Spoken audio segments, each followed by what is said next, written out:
오늘 본문에는 주님을 따르던 제자들이 주님을 모시고 함께 배를 타고 이 바다를 건너가던 도중에 있었던 일이 기록되어 있습니다. 이 본문의 배경이 된 곳은 흔히 갈릴리 바다라고 부르지만 사실은 큰 호수입니다. 이곳은 성경에서는 긴네렛, 게네사렛, 디베랴 등의 다양한 이름으로 불리기도 합니다. 이스라엘 지역의 지도를 보면 예루살렘 북쪽 96km 지점에 하프 모양의 큰 호수가 있는데 그게 갈릴리 바다입니다. 이곳은 공관복음서들의 중심적인 배경이 되는 곳으로 그 주변에는 가버나움, 막달라, 고라신, 디베랴 등의 여러 성읍이 지금까지도 있는데 이 갈릴리 바다는 예수님께서 야고보와 요한과 베드로와 안드레를 부르신 곳이기도 하며 예수님께서 군대 귀신 들렸던 자에게서 귀신을 쫓아내실 때 귀신이 들어간 2000여 마리의 돼지가 비탈로 내리달아 물에 들어가 몰사했다는 바로 그 장소이기도 합니다. 그 외에도 씨 뿌리는 비유를 하신 곳도, 또 오병이어의 기적을 행하신 곳도, 고기의 입에서 쇳돈을 가지고 오게 하신 곳도 모두가 이 갈릴리 바다 주변에서 일어났던 일입니다. 이 갈릴리 바다 또는 호수라고 하는 이곳은 남북으로는 약 21km, 동서로는 긴 곳이 약 13km나 되는데 좀 더 알기 쉽게 표현하자면 우리 교회가 있는 이 시흥시 전체의 면적이 135.8제곱킬로미터라고 하는데 이 갈릴리 바다의 면적이 약 165제곱킬로미터, 그러니까 이 시흥시보다 더 큰 호수라고 볼 수가 있겠습니다. 게다가 물만 이 민물일 뿐 그 모습은 거친 파도가 있는 바다의 모습이기 때문에 성경에서도 갈릴리 호수라고도 하지만 갈릴리 바다라고도 많이 표현하는 것입니다. 이 갈릴리 바다는 그 지형이 매우 특이한데 수면이 지중해보다 200m 이상 낮고 그 주위가 온통 높은 산과 언덕으로 둘러싸여 있습니다.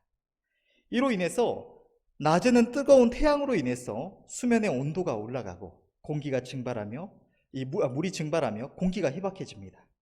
그리고 밤이 되면 산 위에 있던 공기가 차가워지면서 아직 온기가 남아있는 수면과 온도차와 기압차가 아주 크게 나게 된다고 합니다. 이때 이 산 위에 있는 공기가 협곡을 통해서 수면 위로 내려치면서 돌풍을 일으키기도 하는데 이 돌풍은 매우 변덕스럽고 또 불규칙적이어서 이로 인해서 예로부터 많은 배들이 이 갈릴리 호수 바닥으로 가라앉았다고 합니다. 오늘 본문에 기록된 일은 이 갈릴리 바다 위에서 어두운 밤중에 일어난 사건입니다. 날이 저물 때에 예수님께서는 제자들에게 이 호수를 건너편으로 가자고 말씀을 하셨습니다. 제자들은 주님의 말씀에 순종해서 주님을 배에 모시고 건너편으로 향합니다. 그런데 그렇게 바다 위를 행하던 중에 갑자기 바다 위로 광풍이 몰아치는 것입니다. 제자들 가운데서는 이 어부 출신의 제자들 또한 있었기 때문에 그들은 자신들의 힘으로 이것을 해결해 보고자 하였을 것입니다. 그러나 너무 강한 바람이 몰아치고 파도가 치니까 배에 물이 점점 차오르게 되고 이제는 더 이상 자신들의 힘으로 어떻게 해결할 방법이 없어서 다 죽게 되었다 싶은 절망적인 상황이 되니까 이 고물에서 주무시고 계시던 주님을 깨운 것입니다. 제자들은 큰 두려움 가운데 주님을 깨우며 우리가 죽게 된 것을 돌아보지 아니하시나이까? 선생님이여, 우리가 죽게 된 것을 돌아보지 아니하시나이까? 라고 말했습니다. 앞뒤에 있던 내용들을 보았을 때에 그들이 무슨 큰 믿음을 가지고 주님을 깨웠던 것은 아니었던 것 같습니다. 더 이상 자기들로서는 아무런 희망이 없기에 혹여나 앞서 많은 기적을 행하셨던 주님께서 이 일에도 무슨 일을 행하실 수 있으실까 하여서 주님께 부르짖었던 것 같습니다. 그러나 제자들이 주님께 부르짖었을 때에 주님은 깨어 바람과 파도를 꾸짖으셨습니다. 잠잠하라, 고요하라. 그러자 그 거세게 몰아치던 바람과 파도가 주님의 말씀에 순종해서 잠잠하여지더라는 것입니다. 예수님께서는 제자들을 향해서 너희가 어찌 믿음이 없느냐고 책망하셨으며 제자들은 이 기적을 일으키신 예수님을 보면서 저가 도대체 누구이기에 바람과 바다도 순종하는가 하면서 두려워합니다. 이것이 오늘 본문에 기록된 사건입니다. 이 말씀은 그저 2000년 전에 주님의 공생의 기간 동안 주님과 동행하던 제자들에게 있었던 한 사건을 단순히 기록한 것이 아니라 언제나 성경의 말씀들을 통해서 주의 백성들에게 선하신 뜻을 나타내시는 좋으신 하나님께서 오늘 본문의 말씀을 통해서도 지난날 주님을 따르던 제자들과 같이 오늘날에도 주님의 인도하심을 따라 주님과 동행하며 살아가는 주의 백성들에게 하나님의 선하신 뜻을 알게 하시는 것입니다. 이 말씀을 통해서 하나님의 선하신 뜻을 다시 한번 마음에 새기며 우리 모두가 은혜 받는 귀한 시간 되기를 원합니다. 오늘 본문에는 주님의 말씀에 순종하여서 행한 길이었음에도 불구하고 바다 위에서 절망적인 풍랑을 만난 이 제자들의 모습이 기록되어 있습니다. 35절부터 37절을 보면 그날 저물 때에 제자들에게 이르시되 우리가 저편으로 건너가자 하시니 저희가 무리를 떠나 예수를 배에 계신 그대로 모시고 가매 다른 배들도 함께 하더니 큰 광풍이 일어나며 물결이 부딪혀 배에 들어와 배에 가득하게 되었더라. 처음 신앙생활을 시작해서 이 하나님의 우리를 향하신 크신 사랑과 하나님의 놀라운 은혜를 깨닫고 또 하나님의 진리의 말씀들을 통해서 하나님의 전능하심과 우리에게 주시는 이 은혜로우신 말씀들, 약속들을 접하게 되면 많은 이들이 이제는 우리가 주님의 인도하심만 따르면 행하는 모든 일들이 하나님의 복을 받아서 형통해서 우리의 삶 속에 더 이상 아무런 문제도 없고 앞으로의 삶은 날마다 형통하고 행복한 일만, 좋은 일만 가득할 것 같다고 생각을 합니다. 인간적으로 걱정하거나 근심할 만한 아무 일도 생기지 않을 것만 같습니다. 특히나 우리가 하나님의 말씀 앞에 순종하며 하나님을 사랑하고 그분을 향한 열심 가운데 살아가고 있다면 그 기대는 더욱 클 것입니다. 그러나 오늘 본문은 주님과 동행하는 우리들의 삶이 이런 기대와는 많이 다르다는 사실을 말해주고 있습니다. 오늘 본문에서 제자들이 주님의 뜻을 따라서 주님과 동행하며 길을 가던 도중에 어두운 밤바다 위에서 풍랑을 만났다는 사실은 믿는 주의 백성들이 겪는 이 어려움을 잘 보여주고 있는 것입니다. 해마다 여름이 되면 우리나라에서도 이 태풍으로 인해서 많은 사람이 다치기도 하고 또 많은 재산상의 피해가 발생하기도 합니다. 이 태풍으로 인한 피해는 지상에서도 많이 발생하지만 본래 이 태풍을 만났을 때 가장 큰 피해를 입는 사람들은 이 뱃사람들입니다. 오늘날에는 일기예보가 많이 발달해서 이 지구상에서 일어나는 이런 기상이변들을 많이 파악하고 미리 알려주기 때문에 많은 경우에 이 태풍을 피해갈 수 있지만 바다에서 항해를 하는 사람들은 예로부터 이런 태풍이나 폭풍으로 인해서 수없이 죽어가야 했습니다. 강한 바람으로 인해서 이 돛이 부러지는 일도 있지만 더 무서운 것은 이 강한 바람으로 인해서 파도가 크게 친다는 것입니다. 이 파도로 인해서 오늘날 현대 과학으로 만든 커다란 배들도 때로는 중심을 잃고 침몰하기도 하는 것입니다.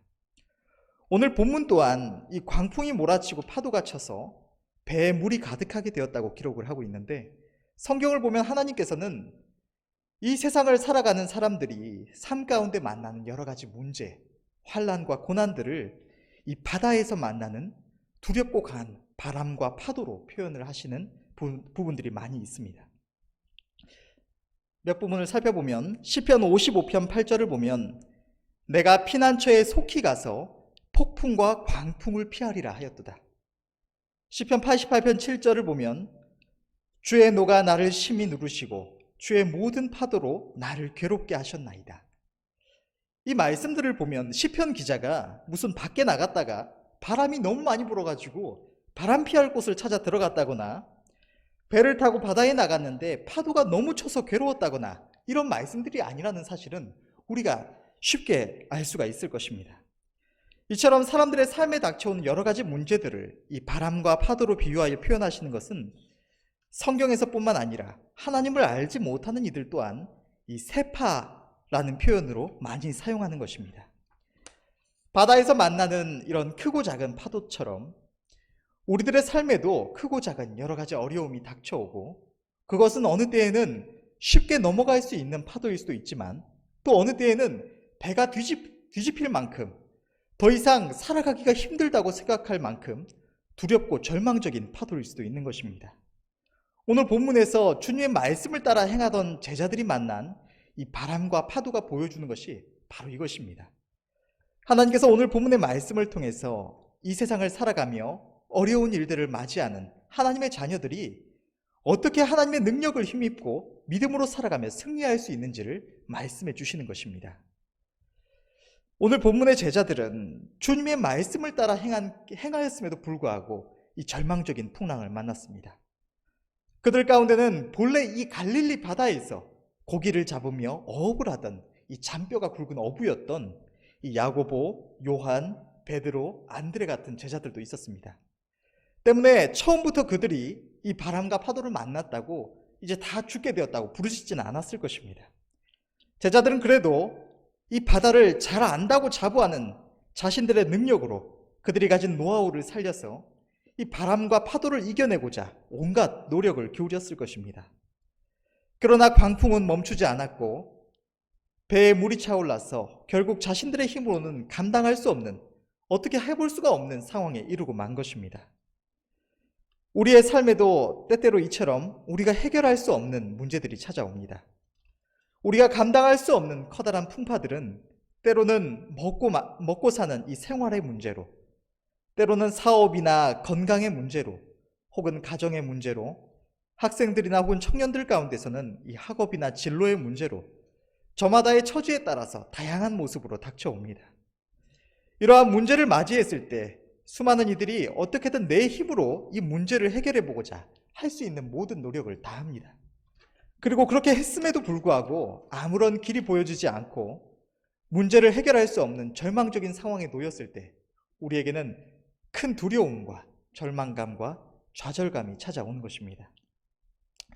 수많은 교인들이 기대하는 것처럼 우리가 하는 일이 모두가 복을 받아서 우리의 삶 가운데 아무 문제가 일어나지 않거나 또는 문제가 일어나자마자 하나님께서 역사하셔서 단번에 해결되어 버리면 좋겠는데, 오늘 본문에 광풍이 몰아치며 파도가 쳐서 배에 물이 가득 차는 이 절박한 상황 속에서도 주님은 마치 이런 상황과 전혀 관계가 없으신 것처럼 고물에서 베개를 베시고 주무시고 계셨다고 기록되어 있는 것처럼 내게 일어난 문제 속에서 하나님께서 역사하시는 것은 전혀 보여지지가 않고, 하나님께서 지금 내가 겪고 있는 이 어렵고 절망적인 상황을 마치 모르시고 계시는 것처럼, 나의 이 상황을 하나님께서 신경도 써주시지 않으시는 것처럼, 아무 역사도 해주시지 않으실 것처럼 느껴지는 것입니다. 교회에 다니는 많은 사람들이 이 문제로 매우 힘들어합니다. 나는 열심히 교회에 다니며 예배드리고 기도하며 봉사로 섬기며 주의 말씀 앞에 순종하며 하나님의 뜻을 따라서 하나님 안에서 삶을 살아가고 있는데 왜 내 인생에 이런 문제가 찾아올까? 왜 내가 가는 길이 형통함이 없을까 하며 고민합니다. 이 문제로 인해서 하나님 앞에 오랜 시간 기도를 드리기도 합니다. 참된 믿음 안에 믿음 위에 바로 서지 못한 어떤 이들은 이러한 상황을 접하면 이럴 거면 교회에 다니는 게 무슨 의미가 있냐며 교회를 떠나버리기도 합니다. 그런데 사랑하는 성도 여러분, 주님이 왜 제자들에게 이러한 일을 경험하게 하셨는가를 한번 생각해 보시는 은혜가 있으시기를 바랍니다. 오늘 본문에서 주님께서는 왜 제자들이 이런 일을 당하도록, 이런 일을 경험하도록 하셨을까요? 주님께서는 그 길을 행하면 풍랑을 맞이할 줄을 모르시고 계셨을까요? 또 그 광풍과 파도가 쉴 새 없이 몰아치고 배에는 물이 가득 차오르는 이 극한의 상황 속에서 아무것도 모르고 주무시고 계신다는 게 말이 되는 내용일까요? 하나님께서는 우리가 늘 하나님께서는 전지전능하신 분이라고 고백하는 바와 같이 모르시는 것이 단 하나도 없으신 분이십니다. 그가 지으신 만물을 그 뜻대로 주관하시는 분이십니다. 지난 주일 저녁에 우리가 이 바울 사도를 통해서 이 멜리데라는 섬에 복음을 전하게 하신 이 사건을 통해서 들었던 바와 같이 제자들이 만난 바로 그 바람과 파도를 주관하시는 분이 바로 여호와 하나님이신 것입니다. 시편 107편 24절에서 25절을 보면 여호와의 행사와 그 기사를 바다에서 보나니 여호와께서 명하신즉 광풍이 일어나서 바다의 물결을 일으키는도다. 다시 말하면 오늘 본문에서 제자들이 한밤중에 이 절망적인 풍랑을 만난 것이 바로 하나님의 뜻 가운데 있으며 그가 행하신 일이고 비록 인간의 몸을 입고 이 땅에 오셨지만 모든 일에 성령으로 말미암아 하나님의 뜻대로 모든 일을 행하신 주님께서도 이 사실을 분명하게 알고 계셨다는 것입니다. 주님은 제자들을 바다 위로 인도하시고 이 절망적인 풍랑을 경험하게 하셨으며, 제자들이 그 풍랑을 이겨내고자 발버둥 칠 때에도, 두려워하며 절망하고 있을 때에도 그 모든 순간에 주님께서도 그 사실을 알고 계셨습니다. 그럼에도 불구하고 제자들이 주님을 찾기까지 역사하시지 않으시고 가만히 내어버려 두고 보셨던 것입니다. 이와 같이 하나님께서는 모든 죄 백성들에게 저마다의 고난을 경험하게 하십니다. 오늘 본문 또한 주님과 동행 중에 있던 제자들, 오늘 본문에 기록된 이 제자들만이 아니라 그들과 함께하였던 다른 배들 또한 함께 고난을 당했음을 기록하고 있는 것입니다. 마가복음 4장 36절을 보면 저희가 무리를 떠나 예수를 배에 계신 그대로 모시고 가매 다른 배들도 함께하더니, 성경을 보면 출애굽기를 보아도 이 성령의 불구름 기둥의 인도를 따라서 애굽을 떠나 약속의 땅을 향해 나아가던 주의 백성들이 형통하게 가나안 땅에 속히 도착해서 들어간 것이 아니라 그 과정 가운데 하나님께서 경험하게 하신 수많은 고난들이 있었음을 기록하고 있는 것입니다. 그들은 성령의 인도하심을 따라서 하나님의 명령을 쫓아 행했음에도 불구하고 애굽을 떠나 나오자마자 홍해 바닷가, 도망칠 곳이 없는 막다른 곳에서 추격해오는 애굽 군대를 만나서 생명의 위협을 받아야 했습니다. 또 홍해를 건너서 광야에 들어간 후에는 척박한 광야 속에서 먹을 것과 마실 것이 없는 절망적인 상황에 처해야 했습니다. 뿐만 아니라 약속의 땅 앞에 가데스 바네아에 이르렀을 때에도 강대한 가나안 칠족속을 마주하는 이 절망적인 상황에 놓여야 했습니다. 성령의 인도하심을 따라 행한 노정 가운데 수많은 고난을 경험했던 이 이스라엘의 광야 생활은 오늘날 신앙생활을 하며 하나님의 인도하심을 따라서 저 천성을 향해 나아가는 모든 주의 백성들의 모습을 나타내고 있는 것입니다. 왜 하나님께서는 자기 백성들을 이토록 고난의 길, 환난의 풍파 속으로 인도하시는 것일까요? 그것은 하나님께서는 우리의 삶의 문제를 통해서 자기 백성을 축복하시며 아름답게 연단하시는 분이시기 때문입니다. 하나님께서는 그가 지으신 이 세상 모든 것들을 단 한 가지라도 모르시는 것이 없으신 분이십니다. 하나님의 지혜는 인간이 감히 상상할 수 없는 것입니다. 우리의 머리털까지도 세신다는 하나님은 눈에 보이지 않는 영들의 세계에서 일어나는 모든 일들도, 너무나 작아서 우리 눈에 보이지 않는 이런 미생물들 하나하나의 움직임까지도, 세상에 수없이 나타났다가 사라지는 수많은 바람과 파도의 움직임이며 하늘에서 수없이 내리는 빗방울들의 위치까지도, 태초로부터 영원토록 모든 인류의 모든 생각과 행위와 그로 말미암은 결과까지도 하나님은 모든 것을 아시고 또한 영원하신 작정 가운데 그 모든 것을 정확하게 그 뜻대로 주관하시는 분이십니다. 당연히 그의 은혜를 한없이 입은 우리 주의 백성들의 삶의 모든 것 또한 하나님은 아십니다. 우리가 매 순간 어떠한 상황에 처해 있는지, 우리의 심령이 어떠한 상태에 있는지, 우리가 어떠한 어려움을 겪고 있는지 하나님이 다 알고 계신다는 사실입니다. 세상의 그 어떤 일들도 우리 하나님의 눈과 전능하신 손길을 피해서 우리에게 이루어질 수는 없습니다. 이 사실이 우리에게 지극히 큰 위로와 은혜가 되는 이유는 바로 그 하나님이 우리를 사랑하시며 우리를 향하신 그분의 뜻은 언제나 지극히 은혜로우시며 선하시기 때문입니다. 오늘 본문의 사건 또한 우리들의 삶 속에서 마주하는 모든 문제들 또한 이 좋으신 하나님의 선한 뜻 가운데 있는 것입니다.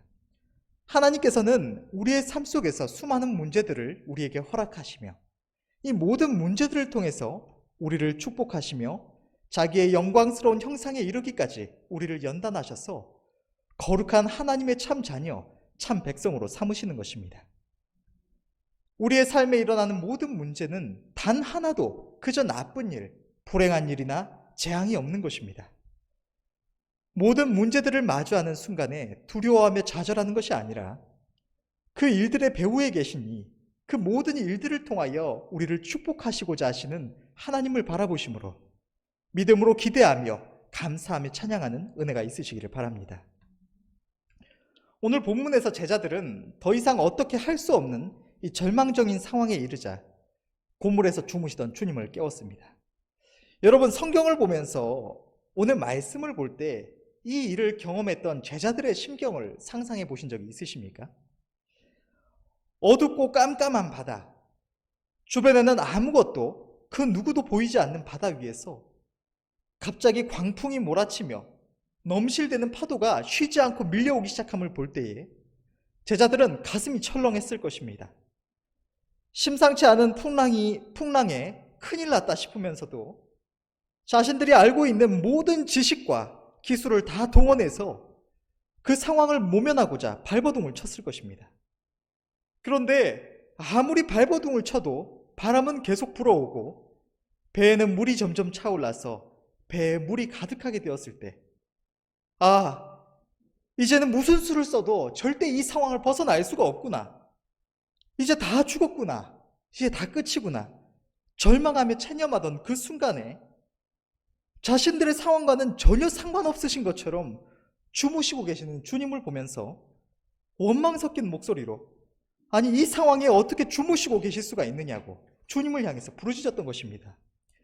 선생님이여, 우리의 죽게 된 것을 돌아보지 아니하시나이까? 이처럼 수많은 이들이 삶에 큰 문제가 찾아왔을 때에 처음에는 스스로의 힘으로 그 문제를 해결해 보려고 모든 방법을 다 동원하면서 애를 씁니다. 그럼에도 불구하고 아무리 힘을 쓰고 자신이 동원할 수 있는 모든 것을 다 동원했음에도 불구하고 그 문제를 해결할 수 없는 절망적인 상황에 이르렀을 때, 그때가 되면 이제는 우리 하나님 외에는 바라볼 리가 없음을 생각하게 되는 것입니다. 그런데 제자들이 두려워하며 절망하며 주님을 향해 부르짖었을 때 깨어 일어나신 주님께서는 제자들이 전혀 생각지 못했던 방법으로 그들을 구원하셨습니다. 주님은 광풍과 파도가 몰아치는 바다를 꾸짖어 말씀하셨습니다. 잠잠하라, 고요하라. 그 한 말씀 앞에 제자들이 다 끝났다고 절망하도록 만들었던 이 끔찍한 광풍과 파도가 온데간데 없이 사라지고 그냥 잔잔해진 것도 아니고, 성경 오늘 본문의 말씀을 보면 분명하게 기록되어 있기를 아주 잔잔해졌다고 성경은 기록하고 있습니다. 주님의 그 한 말씀 앞에 제자들이 당하던 이 절망적인 고난이 단번에 끝나버린 것입니다. 점차 파도가 약해지다가 이제 없어진 것이 아니라 주님의 그 말씀 앞에 단번에 아주 잠잠해졌다고 기록하고 있는 것입니다. 주님은 풍랑 앞에서 보잘것없는 자기 힘과 능력으로 이 풍파를 해결해 보겠다고 발버둥 치다가 끝내 절망하며 두려워하던 이 제자들의 믿음 없음을 책망하셨습니다. 오늘날 주님을 따르던 우리들의 삶 속에서도 주님은 동일하게 역사하십니다. 그 어떤 문제도 주님이 잠잠하라, 고요하라 하시면 끝이 나는 것입니다. 우리가 볼 때에 아무리 절망적인 문제라도 상식적으로 절대 벗어날 수 없는, 우리 눈에 벗어나는 것이 불가능한 상황도 주님이 잠잠하라, 고요하라 한마디만 하시면 끝이 나는 것입니다. 우리가 주님을 믿지 못하고 내 힘으로 해결해 보겠다고 발버둥 치다가 실패하여서 절망하며 두려워할 때 주님은 그런 우리의 모습을 보시면서 너희가 어찌하여 믿음이 없느냐고 책망하시는 것입니다. 언제나 삶의 문제 앞에서 아무것도 아닌 내 자신이나 주변의 사람들 바라보지 마시고 여러분들과 동행하고 계시니 바로 여러분 옆에 계신 그분을 바라보시는 은혜가 있으시기를 바랍니다.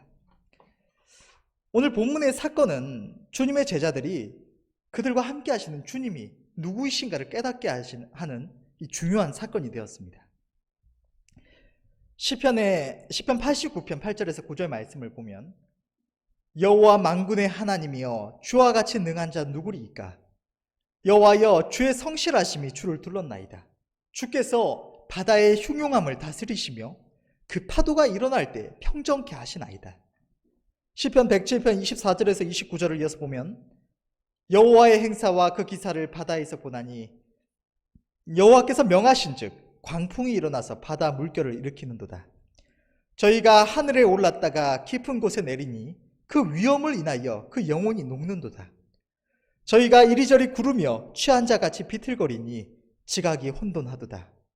이에 저희가 그 근심 중에서 여호와께 부르짖음에 그 고통에서 인도하여 내시고 광풍을 평정히 하사 물결로 잔잔케 하시는도다. 아멘. 주님께서는 오늘 본문의 사건을 통해서 제자들과 함께 하시는 이가 바로 전능하신 자 여호와 하나님이심을 나타내셨던 것입니다. 제자들은 처음에는 주님이 누구이신지를 분명하게 알지 못했습니다. 그러나 그들이 경험한 이러한 사건들을 통해서 후에는 그들과 동행하시는 주님이 누구이신가를 분명하게 깨닫게 되었으며 그것을 고백할 수가 있게 되었던 것입니다. 마태복음 16장 15절에서 16절을 보면 이후에 이 사건을 경험하고 조금 시간이 지난 후에 베드로가 주님을 향하여 고백했던 말이 기록되어 있습니다. 이르시되 너희는 나를 누구라 하느냐? 시몬 베드로가 대답하여 이르되 주는 그리스도시요 살아계신 하나님의 아들이십니다. 처음에는 대체 저가 누기에 바람과 바다라도 순종하는 거 하던 그들이 환난 속에서 경험한 하나님의 능력을 보면서 자신들과 동행하고 계신 이가 바로 전능하신 자 여호와 하나님이심을, 나를 사랑하사 나를 위하여 생명을 내어주시기 위해 이 땅에 오신 나의 구원자이심을 고백할 수가 있게 되었던 것입니다. 그의 놀라운 능력과 그 사랑을 고백하며 찬양할 수가 있게 되었던 것입니다. 그들에게 오늘 본문의 사건과 같은 일이 없었더라면 그들은 자신이 누구와 동행하고 있는지 깨닫지 못했을 것입니다. 제자들의 삶 속에서 이 고난을 통해 자신을 나타내신 하나님께서는 오늘날에도 우리들의 삶 속에 닥치는 고난의 풍파를 통해서 지금 여러분들과 동행하고 계시는 이가 누구이신지를 우리에게 깨닫게 해주시는 것입니다. 여러분, 지금 이 순간에 여러분 어떤 문제를 마주하고 계십니까? 우리의 삶 속에서 문제를 마주하게 될 때 우리와 함께하고 계시는 이가 어떤 분이신지를, 누구이신지를 분명하게 깨닫고 믿음으로 그분을 의지하시는 은혜가 있으시기를 바랍니다. 저와 여러분들과 지금 이 순간에도 만나주시고 선하신 음성으로 말씀하시며 동행하시는 하나님께서는 우리 앞에 있었던 수많은 죄 백성들을 그들의 삶의 수많은 절망적인 풍랑으로부터 구원하신 하나님이십니다. 그는 제자들이 이제 모두 죽게 되었다고 절망하게 만들었던 끔찍한 바람과 바다를 향해서 잠잠하라 고요하라 하신 하나님이시며, 야곱을 죽이겠다고 분노에 차서 400명의 종들을 거느리고 달려오는 에서를 향해서 잠잠하라 고요하라 하신 하나님이시며, 히스기야와 유다 백성들을 둘러싸고 조롱하며 죽이려 하던 아수르 왕 사네립과 그 온 군대를 향해서 잠잠하라 고요하라 하신 하나님이십니다. 성경은 수많은 죄 백성들이 자기 삶의 환난 속에서 어떻게 하나님의 구원을 경험하였는지를 기록하고 있습니다. 그 어떤 환난도 우리의 삶에 아무리 절망적인 문제라도 주님이 잠잠하라 고요하라 하시면 그 순간에 그 모든 고통, 그 모든 문제는 끝이 나는 것입니다. 죄 백성들이 자기 삶의 문제 속에서 하나님을 의지하여 그분의 역사를 맛볼수록 자기가 하나님이 어떤 분이신지, 지금 내가 누구와 동행하고 있는 것인지를 분명하게 깨닫고 담대함과 믿음을 가질 수가 있게 되는 것입니다. 정리하겠습니다. 주님의 인도하심을 따라 살아가는 모든 죄 백성들에게도 이 삶의 문제는 찾아옵니다. 그러나 그 모든 일들은 하나님의 선하신 뜻 가운데 있는 것이며 우리의 모든 상황을 주님은 알고 계십니다. 마치 주님이 주무시고 계신 것처럼 주님은 지금 내가 마주한 이 절망적인 일과 이 고통스러운 일들과 아무 관계가 없으신 것처럼 하나님의 은혜의 손길이 보이지 않고 절망적인 일들만 가득했던 그 순간에도 주님은 제자들과 함께 하시고 계셨습니다. 그 어느 시대, 어느 주의 백성들에게나 주님은 동일하게 역사하십니다. 우리가 어두운 밤바다 위에서 만난 거친 풍랑과 같은 이 절망적인 문제로 인해서 고통과 탄식 가운데 있을 때 주님은 주무시고 계신 것처럼 나의 고통과 탄식을 전혀 모르고 계시며 관심도 없으신 것 같지만 주님은 다 알고 계시며 우리가 불안해하며 두려워하며 절망하며 큰일 났다고 탄식하는 바로 그 순간에도 주님은 바로 우리 곁에 계시며 우리의 모든 상황과 심정을 다 알고 계십니다. 그러나 주님은 우리가 주님을 찾고 의지하기 전까지 우리를 가만히 내버려 두시고 지켜보십니다. 우리가 우리 힘으로 할 수 있다고 발버둥 칠 때에는 주님은 역사하시지 않으시는 것입니다. 언제나 삶의 문제 앞에서 나의 힘과 능력을 바라보지 마시고 미리미리 주님을 찾고 의지하시는 은혜가 있으시기를 바랍니다. 잠잠하라 고요하라 하신 주님의 음성 앞에서 제자들을 괴롭게 하던 모든 문제가 해결되었습니다. 우리의 삶에 아무리 큰 문제도 우리에게나 큰 것이지 하나님 앞에서는 아무것도 아님을 깨달아야 하겠습니다. 문제 앞에 자기 힘과 능력을 바라보다가 절망하며 불평했던 제자들은 믿음 없음을 책망받았습니다. 오늘 이 말씀을 통해서 하나님의 선하신 뜻을 들은 우리는 이러한 어리석음을 반복하지 말아야 하겠습니다. 환란의 풍파 속에서 여러분 곁에 계신 주님을 바라보고 의지함으로 담대함을 얻으시고 믿음으로 승리하시는, 그래서 주님께 책망이 아니라 잘했다 칭찬받는 모든 믿음의 형제들이 되시기를 바라며, 언제나 모든 일의 배후에 계신 하나님을 인정하며 그 선하심과 크신 능력을 인하여 담대히 하나님을 찬양하며 감사하시는 은혜가 우리 모두에게 있기를 간절히 바랍니다. 기도하겠습니다.